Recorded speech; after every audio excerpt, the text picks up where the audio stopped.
Welcome to Under the Rug at Work, where I shine light on problems that are normally swept under the rug. Today, I'm chatting with Dr. Caroline Howe about how the workers' comp system causes isolation.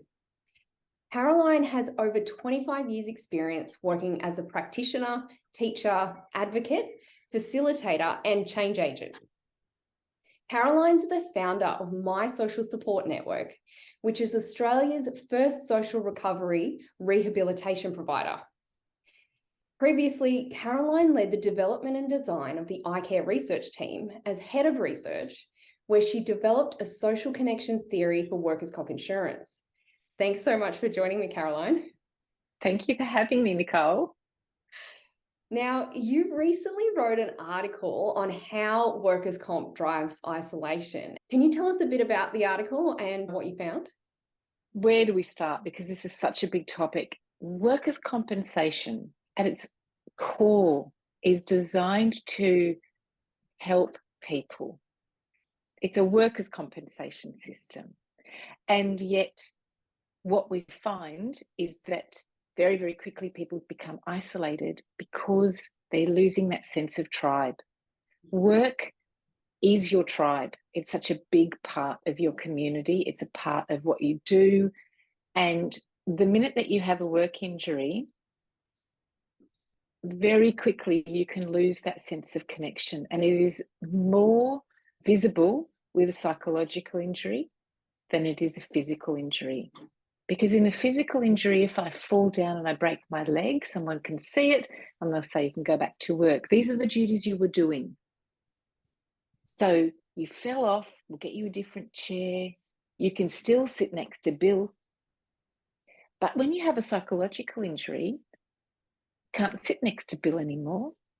You can't sit next to Judy. You can't go and see Tom because they are either part of that triggering system that's caused that injury, or it might be that just being around other people might make you feel more anxious and stressed.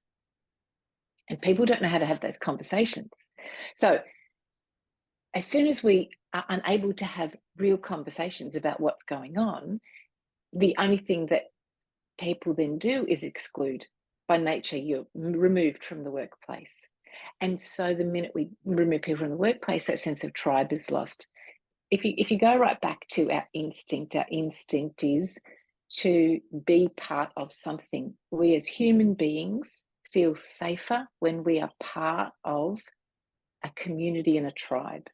Back in the day, like if you weren't part of your little tribe, you wouldn't have someone making a fire. There'd be less likelihood of having access to food.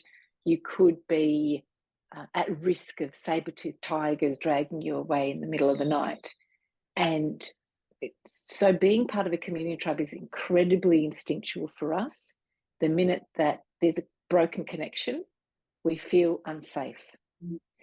So that was really, when you start to look at it from workers' compensation, what that system tries to do is, and what it was always designed to do, was just pay wages. It wasn't supposed to meddle. It wasn't supposed to get in the way. It was supposed to just pay an income for a person so that they would be able to then have the time to recover and get back to work. That was it.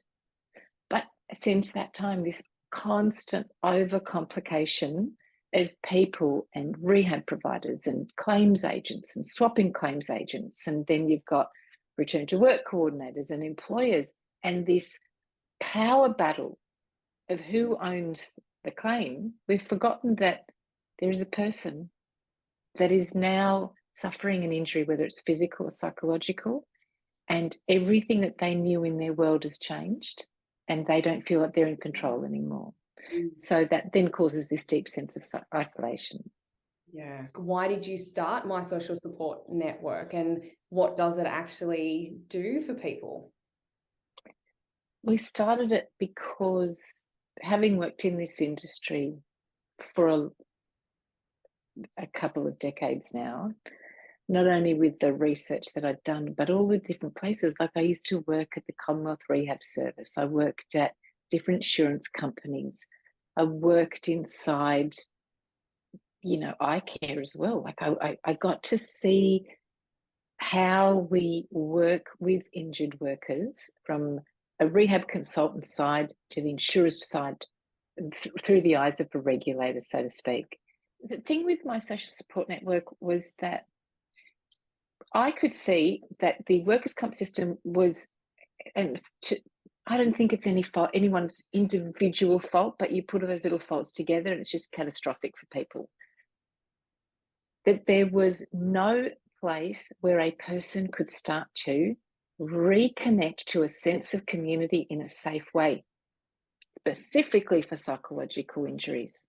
If you have got depression, anxiety, and stress, if you are feeling that you're unable to safely leave the home, if you feel so overwhelmed, you get panic attacks, and you don't know where to go or who to talk to, having this constant bombardment of people telling you what to do is of no use to anybody to get an outcome. And the outcome should always be helping people get back to work or returning to community. That is the whole gig. And there are so many competing agendas that it's really difficult. So I pulled my social support network together so that, almost as a trial originally, if we were able to create a socially safe place for workers to recover, to reconnect, to be able to have a sense of community, to give themselves permission of their psychological injury for an hour, acknowledge it's there, but just put it aside, have a different conversation, start to layer in some normality, could we get better outcomes? And could people move forward and recover? And nothing like that existed, because in all of the research that we had done, and previously the research that I'd done, whilst we talk about biopsychosocial, there's nothing that actually allowed people to socially connect, feel safe, to have better mental health and physical outcomes. And the purpose of my social support network was to be able to have a rehabilitation support that was a rehab provider, but incredibly socially focused. Mm-hmm. The injured workers that come love it, because our job is to look after them. And by the time they get to us, they feel like they're not listened to. They feel like they don't matter. They feel like they're cash cows. They feel like they're just part of some system. And we're talking about people. I get people who are either homeless or on the verge of homelessness. I get people who have lost their homes, lost their families. These are workers. They had a job, and we have now successfully turned them into someone who is completely emotionally out of control now. They've lost everything that was important to them, all because they dared to put in a workers' comp claim. That is so unfair.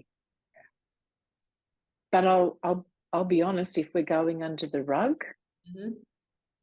there are a number of insurers that aren't as on board with what we're trying to do. And I'm really trying to figure out if it's that there's a lack of understanding, mm-hmm. or there's a lack of support. I had someone recently say to me that insurers don't want people to get back to work. And I thought, that's crazy. Yeah. It's crazy. It's a job. Get back to work. I question that now, because in the scheme, the insurers to remove or exit people are able to do a work capacity assessment. Yep. Functional, vocational, labour market assessment, get some numbers and exit them out of the scheme. It's an easier option than taking someone who is so distressed, supporting them, making them feel safe, helping them reconnect to a community, giving them the tools to step forward and then go back to work. That's a hard job. My social support network is one of a kind. So you are the only rehab provider of its type in Australia. I said to a worker who was referred, the insurer had given them 3 choices. Who you want to go to? And when I spoke to her, I said, why did you choose us? She said, the name. Yeah. Because I felt like you would actually look after me. People want to feel like they matter. And when you're a worker, or you think you matter to your workplace, we will stay longer in a job where we feel like we are contributing more than if we get a lot of money. We won't stay for money. We stay because people care about us and we feel valued. When that breaks, we become injured at work. We mentally can't cope. We become anxious, we become stressed. We start to feel like we're questioning ourselves all the time. We start to feel so overwhelmed and we start to get scared. Our values have been broken. We go out, and if you then sadly end up in workers' comp, who looks after you? Every interaction that you have with people once you put in a claim is very individual and it's very medically focused. I spoke to a woman the other day and she said, oh, I just have a notebook by my bed so I can make notes about my claim all the time. Like, you should be in bed, you should be sleeping and resting. She said, I don't sleep. Like, well, maybe the notebook should go. Yeah. Stop thinking about workers' comp. It is not the fault of the injured worker that everything becomes about workers' comp, because no other conversation once that claim is in is anything other than workers' comp. You are a number, you are pushed through a system. So why does my social support network work? Because they are not numbers. People come in and they're members. This is where the insurers really struggle with me, because I refuse to call them an injured worker. They're not. They're just a person. I refuse to isolate them.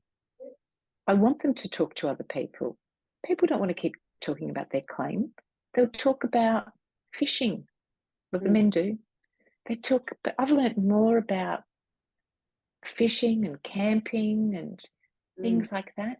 But they suddenly have these different conversations. And now that they can take these different conversations out into other conversations that they have, they also start to help each other find jobs and encourage each other. You can do this.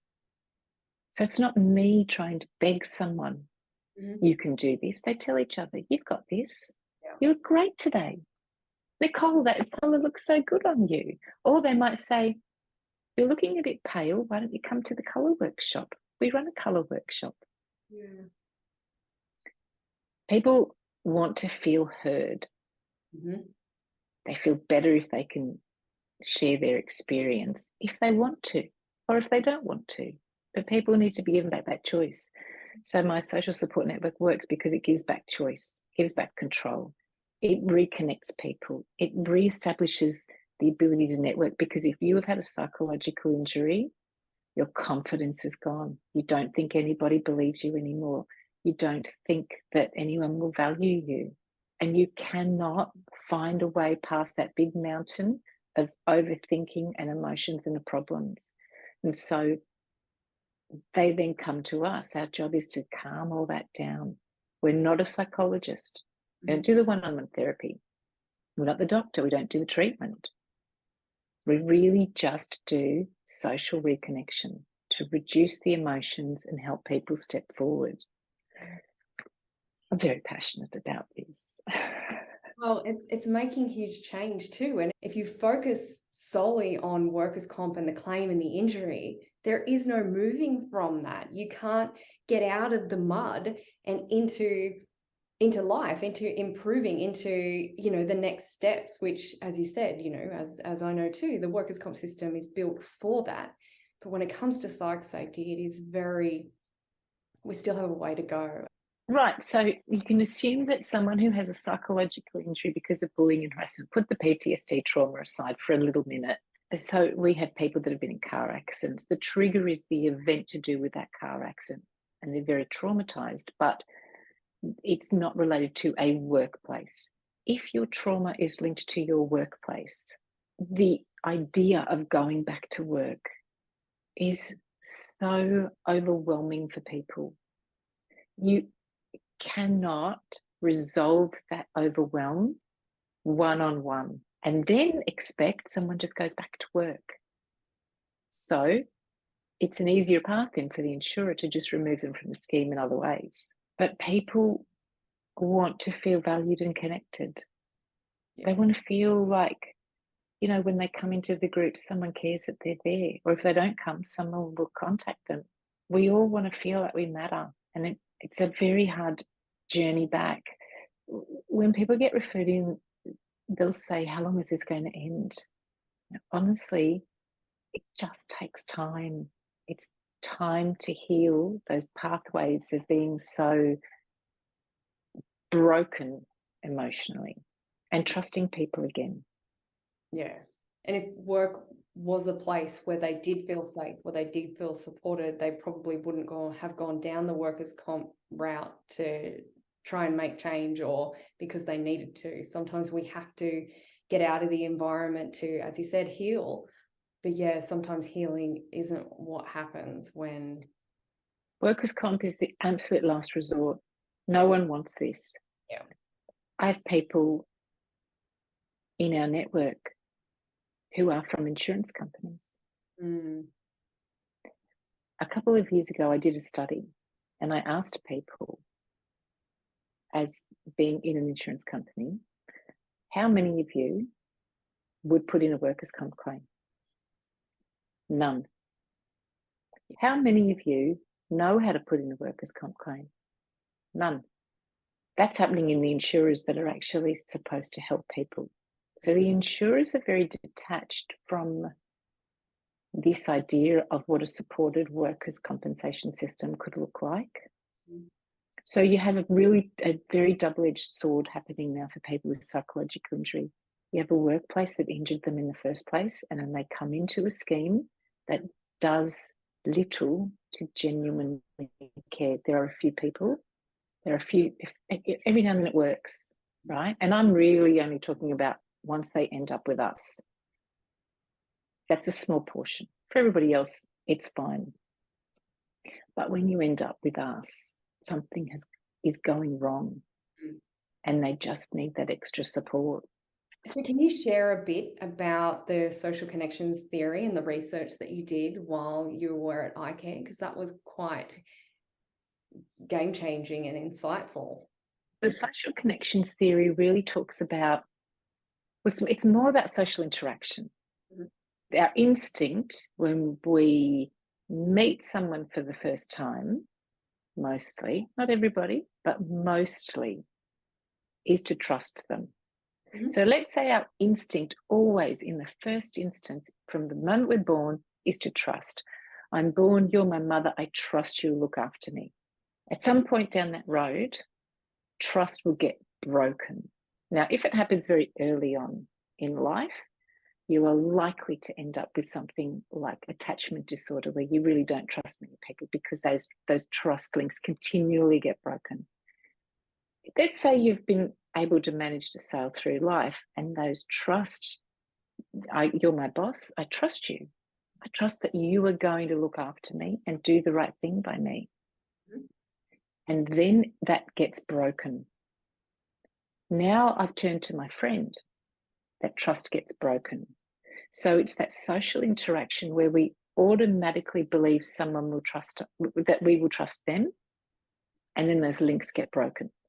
When we go into the workers' insurance scheme, and so this is how triggering it can be, right? It can be a big event that breaks that trust. If I then go into workers' insurance and a claims manager says to me, I'll call you back on Friday, and they don't, you've broken my trust.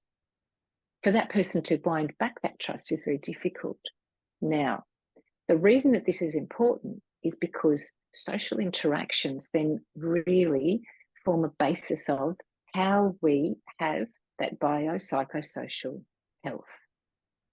I've now had these experiences at work where my social trust, that bond, has been broken a couple of times. Now I don't know who to trust. I don't know who to believe. The next thing that's going to happen is my mental health. I'm going to start questioning it. And then I'm going to start to feel stressed. And then I might start to feel anxious about going to work because I thought I was doing the right thing, and then nobody told me I was doing the right thing. And now I don't know if I'm doing the right thing. And I think that they're whispering behind my back. Yeah. So psychological health is always going to be linked to social health. Always. I've started to now feel stressed. Now I've got stomach problems. Yeah. I've got a bit of a backache. Now my knees hurt. I've got headaches all the time. The thing I'm most likely to talk about are my headaches and my stomach aches. But if I track it right back, it's the social health. Mm-hmm. So if we've got physical, psychological, and the social health, the research that we did showed that there was nobody in the world from a workers' comp perspective that was actually actively doing something about social. Because if you cannot repair social, the idea that you can then repair the psychological and the physical is really limited, because they all work together. So why we walked into this idea of pulling together something, my social support network, and why I'm just constantly going out about reconnection and community and re-networking, is you will not get effective, sustainable mental and physical health outcomes for people who are injured if you don't fix it from where it started, which is the social support. And so that's how it all links back. And this is why our instinct is to be part of a community. It is to be part of a tribe. It goes right back to when, we started. We need to feel like we're valuable and we're part of something and we're contributing. People do not sit on workers' comp for fun. Yes. It is an exhausting experience. Yeah. When we are in most need and we're most broken, we need everybody around us to make sure they've got it, because we don't have it. We need them to carry us for a bit. And unfortunately, that community isn't strong enough to do that right now. So this is where my social support comes in, because we carry them. We'll advocate for them. Yeah. We will call the insurers with them. Yeah. We will make sure that they understand what appointments they do have to go to, what their rights are, because they don't know. So that then helps them recreate that sense of community, and then they can stop worrying about workers' comp, and then they can come into the sessions, and then they can talk about cooking and recipes, and maybe we should have a group where we could all do food prep together on a Wednesday, because then we can initiate tasks together. Maybe we could all go for a walk together. So it's important for them to start to feel like they're part of something. And then eventually they go to yoga by themselves, and then they go dog walking, and then they start volunteering. Yeah, you just need help for a period of time until you can rest and recover and come back and say, okay, I've got this now. Thanks for that. And we do that for other people.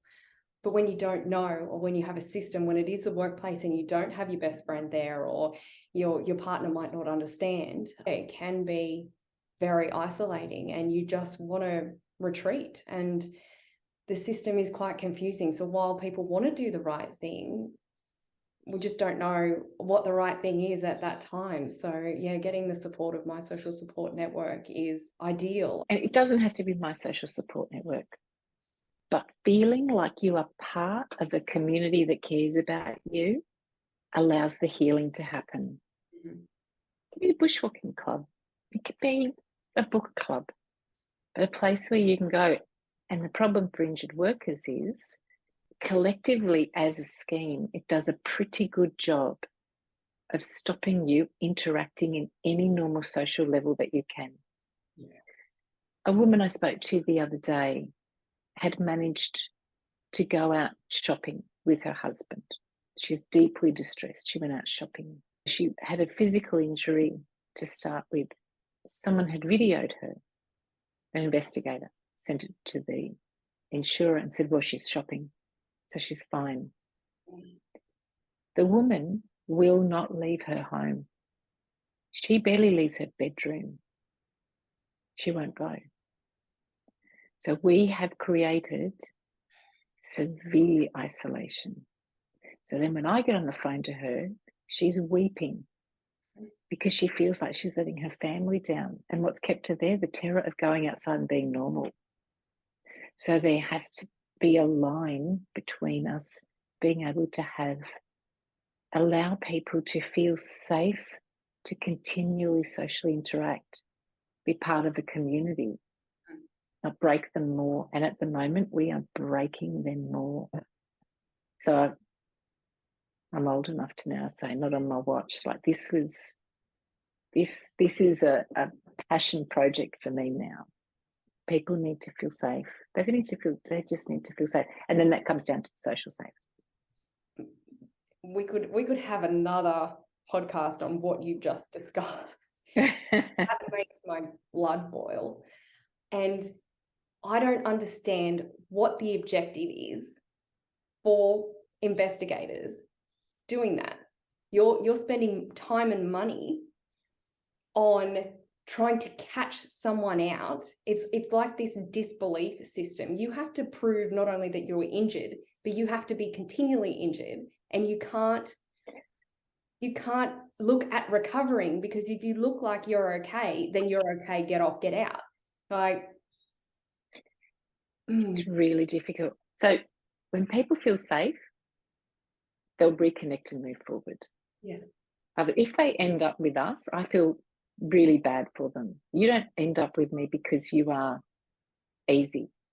You end up because everyone else has no idea what to do anymore. But we have people come in there very angry. They're very emotional, got very limited to no capacity.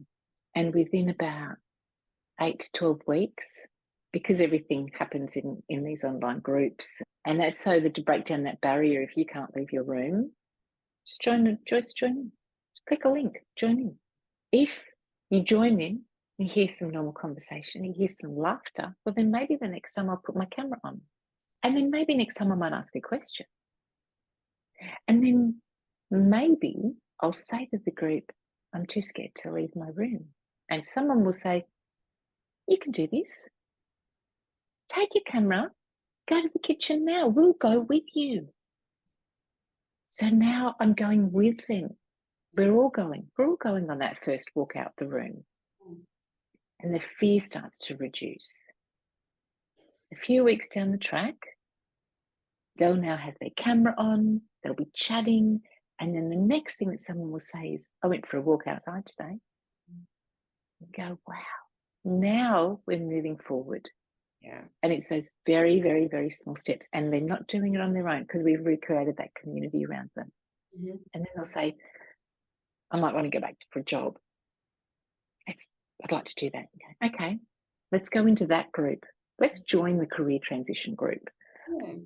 And I've got a beautiful employment consultant, and she does everybody's colours, and we workshop things, and we get everything organised. We do it together. And then we're moving forward. Now that transition from being at 0 to that, 3 months. Yeah. It's not long. No. But now I've got someone who's motivated. They've got a plan. They've got a routine. Yeah. They've taken those small steps. They've got that support, and they're not on their own anymore. Mm-hmm. And they're not letting anybody down because they're bravely stepping forward, and they're still scared, but they've got us. Mm-hmm. And that is a really big difference. But honestly, it's so hard for people who are not used to this way of working to understand it. So where do you see yourself in 5 years? This is a revolution. Mm. We haven't just created a business. A couple of years ago when I did the first trial, I said to the injured workers, I don't know if this is going to work. This thing that we're building in my social support network is being built with people. It is being built with volunteers. It is being built with this incredible sense of loyalty and community from injured workers who want this thing to be alive because they need it. This is creating a revolution. I know that sounds so audacious, but this isn't about me. This is about every lonely, injured worker sitting there thinking, I'm the only one, who suddenly realizes, no, I'm not. There are more. In fact, there are thousands. Yep. And if we actually help people link together, could you imagine what can happen? Because each injured worker that goes off to then be an employer, well, maybe they'll look back at the group and they'll go, I'll help you too. Yes. So we start to form a community that starts here and then we move out. So in 5 years' time, we're creating a revolution. And I think that's why you and I connect so well, is because we are here to change the world. And even if it's the world for one person who's being bullied or harassed, that can make a huge difference, and the flow-on effect for that is huge. Thank you so much for joining me, Caroline. I really appreciate your time, your knowledge, your insights, your experience, the work that you're doing. And if anyone out there that's listening wants to learn more about Caroline and My Social Support Network, jump onto mssn.com.au. Thank you, Caroline. Thank you, Nicole. Thank you, Nicole.